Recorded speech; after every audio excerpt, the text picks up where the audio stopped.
धन्यवाद।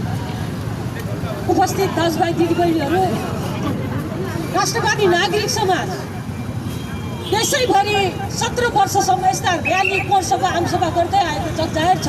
तर आज असममा म विशेष गरी भन्न चाहन्छु, वर्तमान जीएनजीले खडा गरेको वर्तमान सरकार सुशीला कार्कीजीको सरकारलाई म अनुरोध गर्न चाहन्छु। सुशीला कार्कीजी 5 दिनभित्र भ्रष्टाचारीको फाइल हेरेर भ्रष्टाचारीलाई जेल लान सकिन्छ भन्नुहुन्थ्यो। 3 महिना हुन लाग्यो, भ्रष्टाचारीमा ठुलो लुक्दैछन्। कहाँ हुनुहुन्छ? अर्को त्यत्रो 23 र 24 गते नेपालको यत्रो जनधनको नोक्सान भयो, यत्रा युवाको बलिदानी भयो, प्रहरी चौकी डढे, यत्रा प्रहरीका गाडी जलाइए, प्रहरीलाई रोडमा ल्याएर शुद्ध मार्ने काम हो। हाम्रा जनशक्ति सिद्ध्याउने काम हो के? युवा पनि सिद्धे, हाम्रा प्रहरी पनि सिद्धे। हाम्रा प्रहरी चौकी ध्वस्त भए, सिंहदरबारमा आगो लाग्यो, सर्वोच्च अदालत र जनताका एकदम इम्पोर्टेन्ट फाइल हुने कार्यालय अड्डा अदालतहरू सबै जलाइए। यो कसले जलायो? कपी र किताब बोकेर स्कुलबाट कलेजबाट आएका विद्यार्थीहरूले जलाएको होइन। सुशीलाजीले हेर्नुपर्छ छिटो। यो नेपाली जनताको माग हो। कसले जलायो सिंहदरबार? कसले जलायो सर्वोच्च अदालत? कसले जलायो प्रहरी चौकी? कसले युवालाई पहिला गोली हान्यो? को सुटर आयो? केपीजीले त जिम्मा लिनु भएको छैन नि त। अब सुशीलाजीले खोज्नु परेन?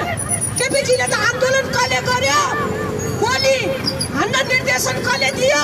हामीलाई थाहै छैन भन्नुहुन्छ उहाँ। वर्तमान त्यति बेलाका निवर्तमान प्रधानमन्त्री केपीजीले भन्नुहुन्छ, उहाँले जिम्मा लिनु भएको छैन। केपी र रमेश लेखकको जिम्मा यदि हो भने सुशीलाजीले तुरन्तै कारबाही गर्नु पर्यो। होइन भने को हो त सिंहदरबार जलाउने? को त पानी बाँड्ने? को त पानीमा केमिकल हाल्ने? त्यो सुशीलाजीले खोज्ने कि नखोज्ने? यो जनताको दोस्रो पर्सन हो सुशीलाजी। यो त्यो सिंहदरबार जनताको यो इतिहास अहिलेको यो सर्वोच्च अदालत भन्ने जनताका विभिन्न इम्पोर्टेन्ट फाइल जित्ने र हारेर जिताउने काम किन भयो? यसको खोजी हुनुपर्छ, त्यसलाई कारबाही हुनुपर्छ। म भन्दा अघि एउटा वक्ताले भन्दै थिए, कता मलाई पनि लाग्यो शेरबहादुर देश बेचुवा हो, महाकाली सन्धिको नाइके हो, गिर्जा हो, सबै हुन् है। एमसीसीको नाइके हो, भ्रष्टाचारी हो, पहिला हात्ती साप चप्पल पड्काउन नपाएर अहिले खरबाउपति हो, सबैलाई थाहा छ। तर शेरबहादुर देउपाको घरमा गएर शेरबहादुर देउपा र आर्जुलाई कुट्न सक्ने समूह केपी र प्रचण्डलाई कुट्न तयार किन भएन? यसमा पनि तेस्रो पर्सन छ। त्यो पनि हुनु पर्यो क्या छानबिन।